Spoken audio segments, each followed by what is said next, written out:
And welcome. My name is Cindy Heitzman. I'm the Executive Director for the California Preservation Foundation. We thank you for joining us today.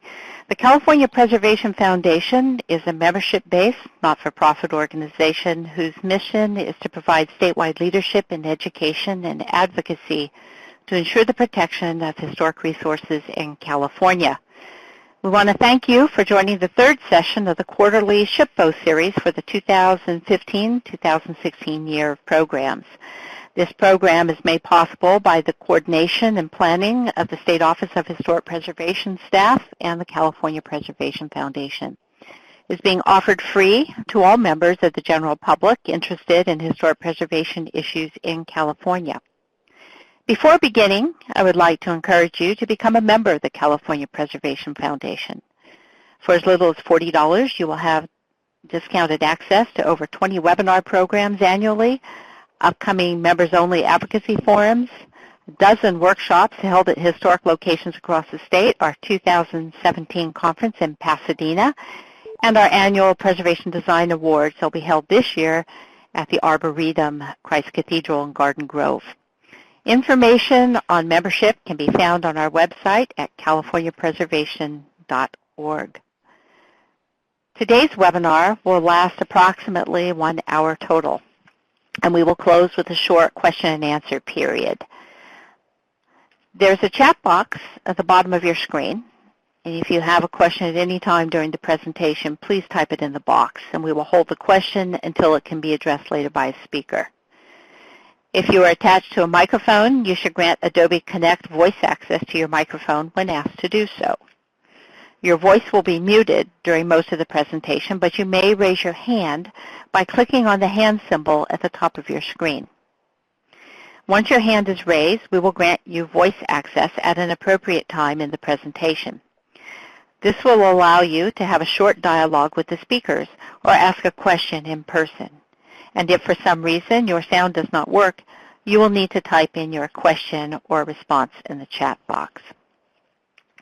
So we're going to begin our program, and I would like to start by introducing our speakers, Shannon Lochner and Ili Labako with the California Office of Historic Preservation. Thank you, Cindy. Hi, this is Shannon Lochner. I'm a historian with the local government unit at the California Office of Historic Preservation.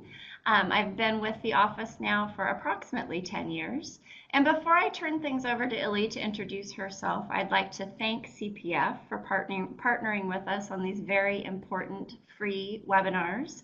And I'd also like to take a second to say thank you to our participants. We were excited to see that we have a few people from out of state joining us. We certainly hope that this is going to be very California, centered, so we certainly hope that we're able to present some information that you find useful. I'd like to say thank you to some of our CLG partners we have out there, and I'm excited to see even an old grad school friend on the list of participants. So I'll now introduce Ili, or allow her to introduce herself, and we'll get started. Good evening, folks out there. My name is Ili, and I am actually a retired planner.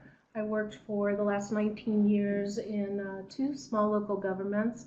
The last 15 years I worked for the city of Monrovia as a planner, and one of my primary functions was the historic preservation program in that city. I also want to thank the state office for inviting me up here.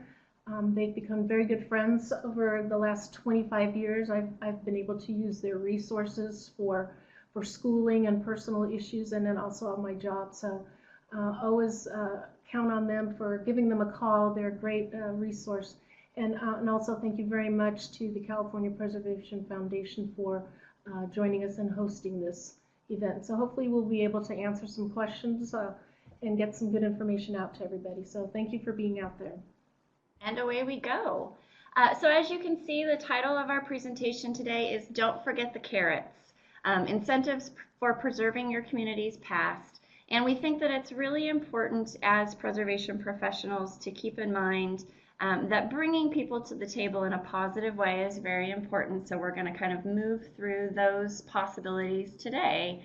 I'm the Mills Act coordinator for the state of California, and as a result, I have the opportunity to kind of work with a lot of local incentive programs and spend my time kind of focusing on that. And so I've been doing a lot of presenting on the Mills Act, and one of the things that a quote that I found from the City of Los Angeles's webpage that I love to start out with and share is, "Successful historic preservation programs make available positive incentives, providing property owners financial and technical tools that help give new life to historic properties." And I just really do think that it's important to get started on that positive note. So preservation incentives, as we all know, exist at all levels of government, both federal, state, and local. They can be financial and technical in nature, as we just saw in Los Angeles's great quote, and they're a positive way to encourage the rehabilitation and retention of a community's really important resources. Some examples of financial incentives that I'm sure you're all familiar with are, of course, the Federal Historic Tax Program, the Mills Act, the state-enabled legislation that allows a local government to carry out its incentive program, and things like local loan and grant programs. And so we'll talk through kind of each of these things as we move forward. Some examples of technical incentives are the California Historic Building Code, local code and zoning variances, which are frequently used and Illy will be speaking to at the end, and things like a streamlined process. So our plan for today is for me to present this is Shannon again, sorry, we need to be clear about that since we're not on webcam. I'll be presenting some program information for each of these, and then Illy's going to be speaking to each of the incentives from the planner's perspective. And I should take the time to say thank you to her, because we really do appreciate having that perspective of a person who's actually administered these programs at the local level. So starting off with the federal incentives, the Federal Historic Preservation Tax Incentive Program is often referred to as the Federal Tax Credit Program. The current initiatives were put into act with the Tax Reform Act of 1986. It definitely encourages private sector investment in rehabilitation and adaptive reuse. And we've found that, or we have learned, that it creates jobs and is one of the nation's most successful community revitalization programs. More information can be found from the National Park Service, but as I'm sure you are all aware, it is an NPS program that is administered in partnership with the SHPO's office. And this is a good time for me to plug, in July of this year, Tim Brandt, our senior restoration architect from California Office of Historic Preservation, will be doing an hour-long presentation just on the tax credit program. So we won't be going into a ton of detail today, just kind of briefly touching on it as one of our very important incentives. One of the things that I think often gets overlooked is this concept of the 10% tax credit. Now, the 10% credit is available for buildings that are not historic buildings, but were placed into service before 1936. One of the caveats is that these properties must not be used for residential use, and keep in mind there's no formal review process for the 10% credit. The 20% credit is what we're all much more familiar with, and requires that a property be considered a certified historic structure by National Park Service. Of course, what that means is either a property that's eligible for or listed in the National Register, or is a contributor to a listed district, or is a contributor to a certified local district. Rehabilitation work must, of course, meet the Secretary of the Interior standards for rehabilitation. For more information about the tax credit program, feel free to visit one of these resources that I have here. Tim Brandt in our office is an excellent resource, of course. So you're probably wondering, this is a webinar about incentives for local governments. Why am I talking about the federal tax credit program when that's really an owner applicant driven incentive? And one of the things that our office, and particularly our local government unit, would like you to keep in mind is that there is a way for you as local governments to assist your property owners through this process. And a great way to do that is actually by funding or assisting in the process of having a local district designated, thereby making it easier for your property owners to take advantage of the credit. And this is a great time to kind of note for all of our CLGs out there that one of those possible options for a CLG, a certified local government grant, would be the designation or the National Register nomination for one of your districts. Another thing that, as the Mills Act coordinator, one of the great things that I have heard planners do is, even if a property may not rise to the level of being eligible for or listed in the National Register, if something is locally designated and significant and say maybe eligible for the Mills Act, working with the developer or the property owner to keep in mind that they can use that 10% credit is another great way that you can take advantage or help your applicants take advantage of the federal tax credit program. So we're going to move on to state-enabled incentives, and this is where Illy is going to get a lot more active in the conversation. The first, of course, is the California Historic Building Code. We're not the experts here. This isn't a program that we administer. It is our restoration architects that would be the most involved or knowledgeable about this, but it is just important to keep in mind that this is a fabulous technical incentive that you as local governments can offer to your property owners. The building code is intended to save California's architectural heritage by recognizing the unique construction issues with maintaining and adaptively reusing historic buildings. And it provides alternatives for repairs and additions for properties that meet the definition of a qualified historical building or structure. This is Illy speaking. In my experience working with the State Historic Building Code, the community where I retired from, Monrovia, along with a lot of other communities in California, have adopted the State Historic Building Code as one of their historic preservation incentives. And what I would do whenever I dealt with one of my historic properties that was doing any kind of repair work, because as planners we're not experts in the building field, I always referred them to our building division manager, who they would work directly with to see if the project that they were working on could qualify for some of the deviations that the Historic Building Code offers. So that's how, most planners are going to be dealing in that respect, because again, the experts are your building officials. That's great perspective. Thank you, Illy.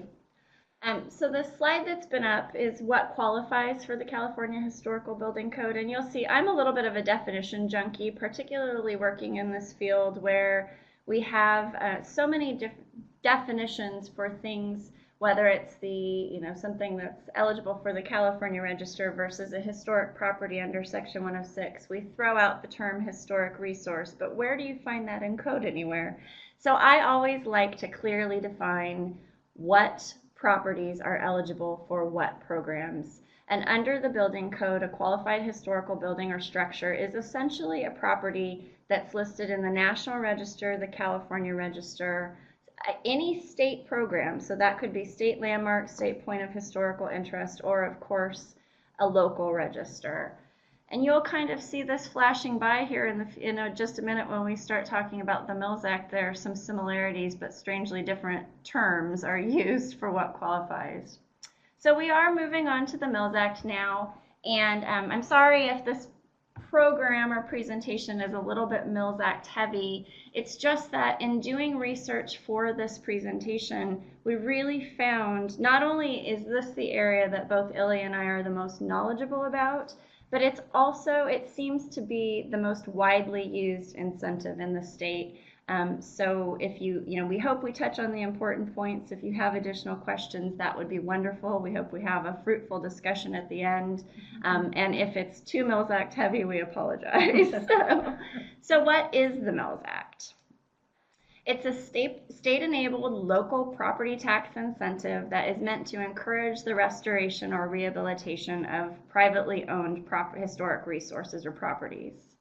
The program is designed and administered by a local government with help from the assessor, and there is no state oversight. So that may seem confusing in that we consider this kind of a state-enabled incentive, and it's categorized that way in this presentation, but it really truly is a locally driven incentive.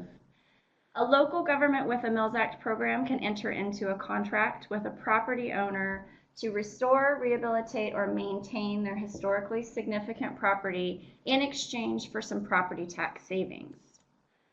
So where is the Mills Act? I think some of you have probably heard me say this several times in presentations over the years, but it never ceases to amaze me that there are planners, program administrators out there that have a Mills Act program and they really don't even know where the state legislation is, where the code is. So I always include this information.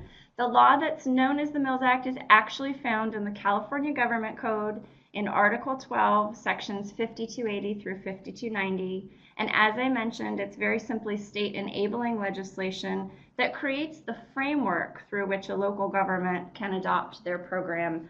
All of the authority for the program is given to the local governments. A little bit of Mills Act history. The act was authored in 1972 by Southern California State Senator James Mills in response to the plight of the situation at the Hotel del Coronado, where this kind of beautiful, internationally recognized property was really in jeopardy of potentially being demolished because the property owner was under a lot of pressure because of property taxes to build out his land to its highest value. Senator Mills was troubled by this. The property owner was troubled by this. He did not want, he wanted to continue operating his beautiful resource as is. And so with the help of some others, Senator Mills authored the Mills Act and modeled it very closely on what we know as the Williamson Act. In 1985, another major change occurred. There were some amendments in between 1972 and 1985, but in 1985, a major amendment was passed that reduced the terms of the contract significantly. Originally, a contract under the Mills Act was for a minimum of 20 years, which was very unpopular, and as a result, the program wasn't used as actively. So the period was reduced to 10 years. And at the same time, the obligation to have your property open to the public 1 day a year was removed, and the penalty for cancellation was reduced from 50% of fair market value down to its current 12.5%. And then most recently in 2012, the act was amended, and at that point, after our financial crash in California, I'm sure some of you or most of you may be familiar with this, there was a push to have kind of any local revenue loss really transparent, and one of the means for doing that with the Mills Act, because there is some property tax savings, was to require inspections both before a contract is let and then again every 5 years thereafter. And local governments are getting very creative with their low staffing numbers on how they're achieving this requirement. So a little bit about, from the local government level, how you implement a program. Again, this is a very flexible, very loose law. Local governments have the ability to either go through the formal ordinance process to adopt their program or amend their historic preservation ordinance by including the Mills Act, or they can adopt by simple resolution. Of course, from our perspective, if you do go the resolution route, we certainly recommend that you have some solid administrative guidelines that are available to both, potential participants and staff as staff turns over, so that you really know you have a clear process for administering your program and everybody involved knows what to expect. The beautiful thing about the Mills Act is that local governments have the option, the choice to target types of properties that they wish to. You could choose your commercial facades, down your main street. You could limit to single family. It's really what fits your community. And local governments also can choose their method of inspection post 2012. I see we've got Robert Chattel on the line, and he's involved in the inspections for the city of Los Angeles, which are very thorough, very rigorous.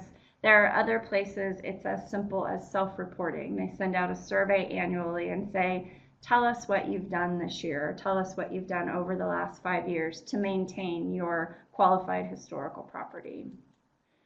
So what qualifies here? It's qualified historical property is the technical term in this case, but yet again, it's properties that are eligible for or listed in the National Register of Historic Places, the California Register, California Landmarks, Points of Interest, or locally designated properties. In working with programs, I do see most often that local governments choose to limit eligibility for the Mills Act program to things that are locally designated, but that's not universally true. So the Mills Act math, this is kind of, we're not the mathematicians, we're not the assessors here, but this is just kind of a brief overview. In order for property owners to see the best savings by, committing to restrict their property and maintain it in a certain way, what the assessor annually is supposed to assess their property at both the factor base year value, which those of us in California really refer to as the Prop 13 value, current fair market value, oops, my slides have gotten a little messed up here, which is, the listing price if you were to sell it today. And then, of course, the Mills Act or restricted value, which is based on current rent versus, minus some loss, and then a Board of Equalization factor built in there. But annually, the property owner should see the lowest of those three. This is Ilya. I want to interject something here. Every year, our city would receive a document from the assessor's office that was also sent to the property owner. Excuse me. And as Shannon indicated, we would see a figure that was, here's what the market value of the home is now. Here is the Prop 13 value, as we refer to, and here's the Mills Act value. So every year we were able to see how each property was benefiting, or in some cases not benefiting, depending on how long they have owned their home. So we, as a city, did get notification from the assessor every year of the values of the homes. At this point, I think that we're beginning to move towards local incentives, but I would really love to hear, this is a great place for Illy to interject, if you will, just a little bit more too about the administration of the program. She comes from a small to middle-sized local government in Southern California, and just a little bit about staff time and what it takes to administer a Mills Act program, because I know that that can be cumbersome and in fact is often a deterrent for people for adopting a Mills Act program. Yes, the city, for those of you who don't know, the city of Monrovia, where I spent my last 15 years, is a community of about 3,600 people. 36,000 people, and we are located about 15 miles east of Pasadena. And the Mills Act was very popular in our city. It was one of the biggest incentives to draw people to come forward and landmark their homes. And of course, they had to be designated as a landmark, so they had to fall under one of the 7 different criteria. You have to become a landmark there. For a small city, we had, at the time that I retired in December, we had 136 landmarks, of which 125 had Mills Act contracts. And one of the conditions for a Mills Act contract is we had a form called a Standards and Conditions form, where every home had some kind of a project or some kind of something that they had to complete within at least the first 10 years of their contract. Everything that was on that contract, we had to then, of course, monitor. So we had a reporting system where we wanted to have an update presented to us with every 2 years, at least for the first 10 years of the contract. And as the only planner that was in charge of that, it can become cumbersome. It's just a matter of really finding a system that works for you. I maintained a large spreadsheet that had all of the Mills Act contracts, addresses, contact information, and upon the nearing of their 2-year anniversary, I would contact and remind them to please send me their update. And again, I made it as simple as possible for them. It could be simply an email telling me, this is the things that we have done to our property. Some people were a little bit more elaborate, which we greatly appreciated. They would send us before and after pictures of restoration projects that were part of their conditions of approval. So it's just a matter of finding a system that works for you with your staffing. We had a staffing of only 3 planners in our office, yet we were able to, I think we were able to very effectively run a very good program for a small city. So just a little background information about And we agree, which is why we've asked Illy to participate in this. So, and at this point, I'm actually going to turn the presentation over to Illy for a bit because, as I mentioned before, at OHP, we don't actively administer any local incentives, and so we felt like it was really critical that we have that planner's perspective to discuss these things. So Ellie's going to take the wheel for a bit. All right, here we go. I think here you have to actually click on the, yeah. Okay, so some of these incentives can or cannot be adopted by your city. One of them is adaptive reuse. I never have personally worked with adaptive reuse, but basically it's a way to allow a property to be used for a use other than that what's originally designed for. So what we have done, both Shannon and I, we've looked up some communities that may have some of these incentives so that if it's something that you think your community may be interested in, you can go and look at their municipal code, see how it's written up. There's no need to reinvent the wheel. If the verbiage is out there for you, that it's a matter of looking at it and modifying it to what works for you. So that I found that both the City of Long Beach and the City of Los Angeles have an adaptive reuse program. So you can look those up. They would require going through a conditional use permit process, but again, check it out. Next incentive that we're looking at, setback flexibility. I actually did work with a setback flexibility. Those of us that are planners know that our municipal code requires additions, for example, to be set back at least, say 5 feet from a side property line. A lot of our older homes, at least in the city where I worked, maybe had a 3 or 4 foot setback. So if a historic property owner wanted to do an addition to the back of their house, for example, and they wanted to keep it in line with the existing 3 foot setback, we would have the flexibility to go through what some cities called a minor variance process, and we would have findings in our municipal code that would give us the findings to do so because they are a historic landmark. Again, if you implement something like a setback flexibility, you could restrict it just to single family houses. You could do single family and multiple family houses.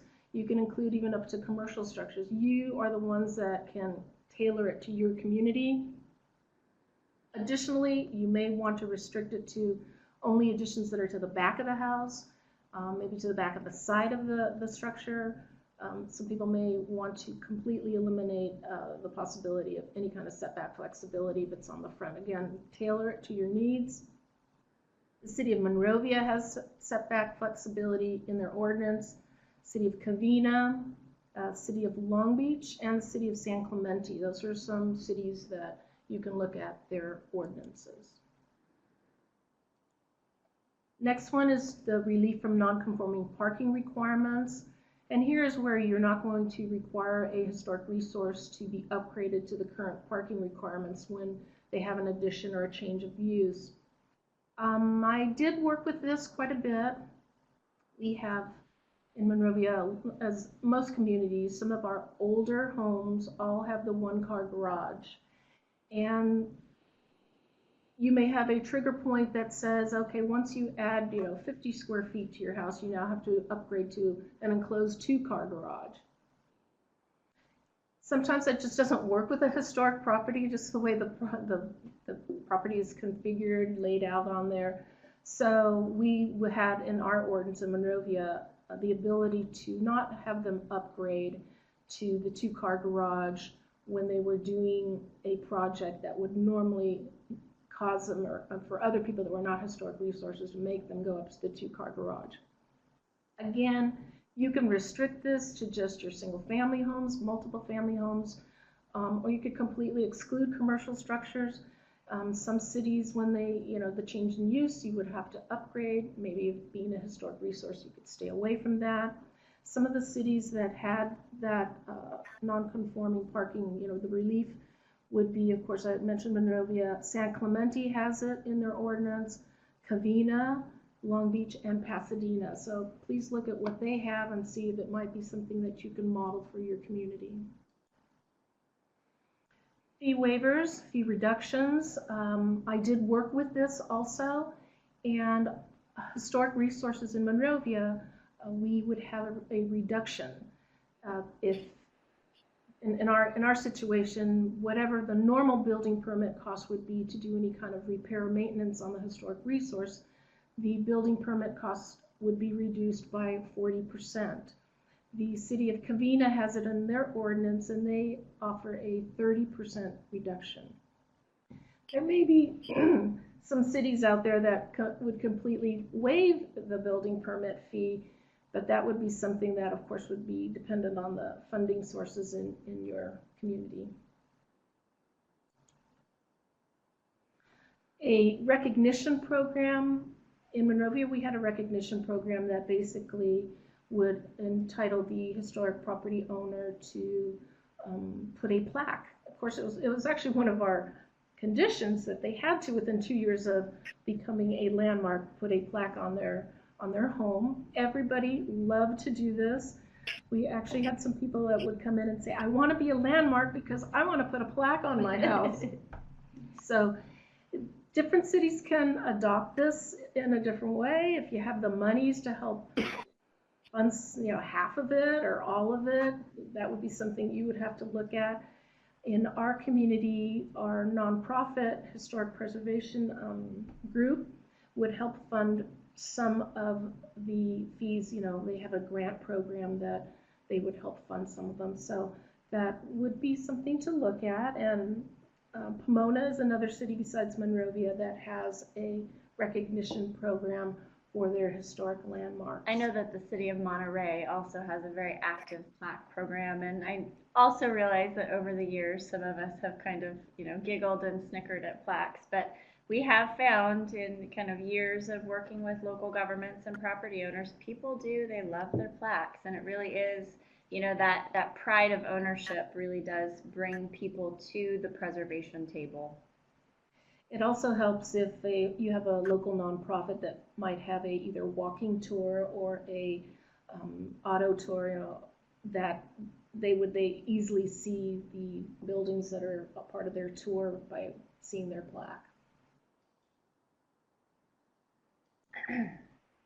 Okay, I'm going to turn this one over to Shannon here, because I personally have never dealt with preservation easements. Well, and I actually haven't worked with them either, but in doing some research for this presentation, it does seem like there's quite a bit of a number of local governments out there that have either easements or oftentimes called covenants, which, as far as the legal difference between the two, I'm not entirely certain. In fact, we have some staff working on getting to the bottom of that right now. But this is something that is frequently used. The Historic Preservation Grant Fund is something that I really like to highlight. I work closely with the City of Riverside. I recognize that this is sadly pie in the sky for a lot of cities. This is actually a brick and mortar grant program that Riverside was lucky enough to implement. They have this preservation fund. Eligible properties, designated properties, can apply annually, and over the last couple of years they've granted something like $400,000 to projects. And again, they use this along with the rehabilitation restoration. Once the project is complete, a sign is placed in the front. Now, it's not a plaque that's affixed, and it is, I believe, the property owner's choice, but they advertise, if you will, to the community that they have taken advantage of and been awarded this preservation fund. And as a result, the City of Riverside's preservation program is actually finding that this is working towards their outreach. Sorry, we're hearing some ticking here, trying to figure out where that was coming from. It was a little bit distracting. So they have community members that are coming to the table and are actually interested in historic preservation because they see the signs that are a result of this preservation grant fund. The City of Sacramento, I believe, also has a small grant. It's not renewed annually, but there periodically are some funds available. So if any of you have funding available, it's a wonderful, wonderful incentive. That's a good question. We see that a question came in about how do local governments fund these grant funds. That it's rare to get this funding. I believe the situation in Riverside is that it may have been mitigation that the local government then was authorized to set aside, and I don't know if it is something that maybe some general funds have also been applied. I can speak with Riverside, or I would recommend that you actually, speak to them directly for the specifics. But I do think that's the largest challenge. Even, here at the Office of Historic Preservation, we struggle with, having an option there. Brick and mortar grant funding for local governments is kind of one of the hardest pieces.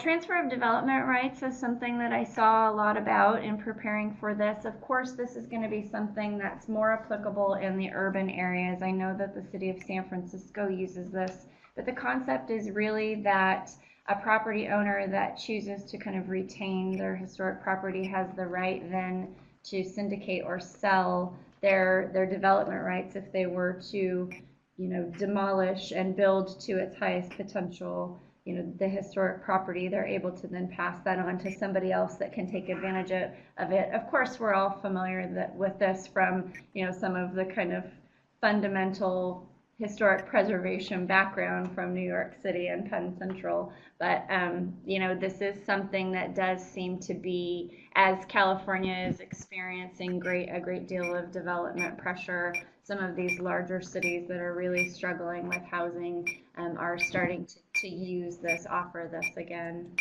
I don't know where that's coming from. Somebody might have their mic on. Okay, sorry, we're hearing a lot. Yeah, this is Cindy. If I could ask that, make sure that everyone has their phone muted. It is distracting to hear the noise in the background. Carry on. Okay, and another thing that we've got, actually the city of San Francisco definitely uses the historic sign exemption. So the idea would be that in a designated area, district, or historic property, there are kind of some exemptions from height limits for historic signs that are a significant or contributing feature to a commercial property. The city of Pasadena, so covering the southern section of California, they also have a historic sign exemption. You can't tell at all, can you, that Shannon's from Northern California and Ellie's from Southern California, as our examples kind of indicate. And the last thing that I wanted to bring up was the streamlined project review for designated properties. This is also something just recently at the California Preservation Foundation conference. We had a local government forum that we do annually. We encourage all of our CLGs to come and really just have an active discussion about what's going on in your communities. And one of the questions I posed was really in preparation for this, hoping to learn a little bit more about the creative incentives that were out there. And one of the planners from the city of San Francisco indicated that they had recently done some research and found that it's those technical incentives in the large urban areas that are bringing property owners to the table. And one for the city that is very effective was a streamlined project review. So knowing that your historic property, that you're dealing with a designated property, and then having a more expeditious and clear path through the project review process was something that was very useful. Also, I'll just say, and this is something that I hope that we can chat about in a bit, because it looks like we're going to have quite a bit of time for question and answer, is another thing we threw out in preparation for this webinar, questions to our certified local government listserv and to the National Alliance of Historic Preservation Commissions. Tell us about the incentives that you have out there, what's working well, what's not. And what we heard a lot is that we offer these incentives, but people aren't taking advantage of them. And so, my question to you would be, A, what do you offer? And B, how are you letting your property owners know what's available to them? Because it is such a critical way to bring people kind of to the preservation table at the local level. And so, it's a great opportunity for us to have a conversation about what's working well in some of your communities, and if it's not, what can we do better to notify people that these great incentives are out there.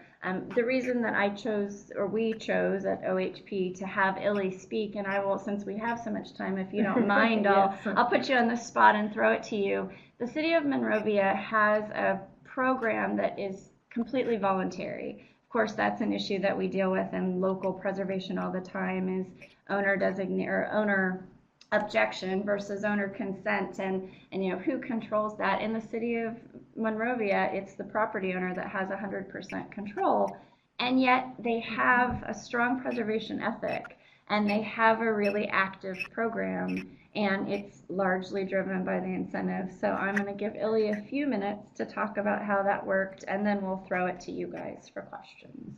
Yes, for us, the Mills Act by far was our biggest incentive. As a city, we did not have to advertise it. Our realtors were very familiar with it. Excuse me. We also have a very active nonprofit group in town called the Monrovia Historic Preservation Group. They are strong in marketing it also. So it was not ever an issue for us to get the information out there about the Mills Act. Everybody wanted to come in. There's a lot of pride of ownership in that community for the historic property owners. And they were all thrilled to know, those that, to go through with landmarking and getting a Mills Act contract, that, well, we also had these other incentives. We had, if you wanted to do an addition, we had setback flexibility. If you needed to get a permit, guess what? Now it's going to be reduced. So these were other added incentives that the community had. One other thing, too, that I want to just jot real briefly is, we have and I say we because I consider it my home, even though I'm not there anymore. We had a bed and breakfast ordinance. Right now, it may not be such a popular thing because you've got so many of the Airbnb. the vacation rental situation, but there is a bed and breakfast ordinance in the books of Monrovia, and for a historic resource, historic landmark, if you wanted to also do a bed and breakfast, we had another incentive there, that the conditions that we normally apply to a regular bed and breakfast for a historic resource, which were much more lenient. We allowed more of the rooms to be rented out. There were just some more leniencies, still going through a conditional use permit process, but that was one other benefit that we had there. But the Mills Act, again, was never a difficult one for us to have to market. And for a community, it only has 36,000 people. When you've got 125 Mills Act contracts, that's a pretty good number. Significant.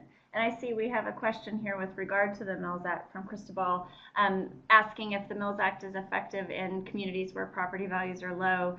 And the short answer is not as much.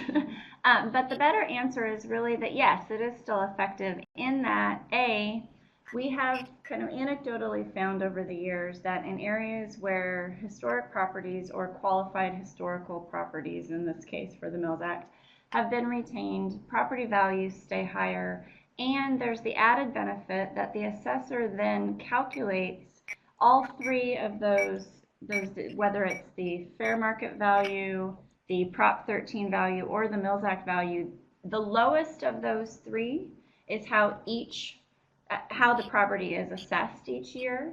And so there is still opportunity for savings, even if the Mills Act may not be the lowest of the three values each year.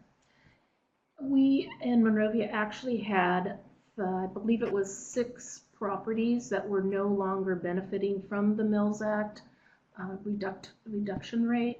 And these were all property owners who had owned their homes for 25 years.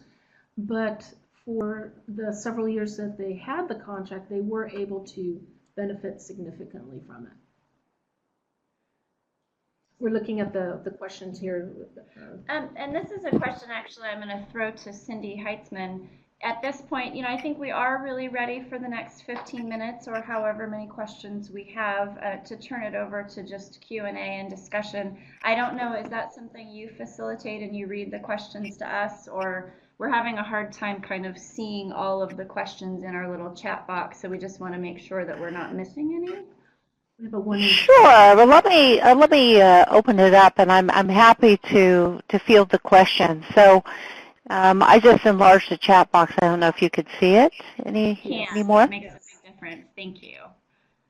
You bet.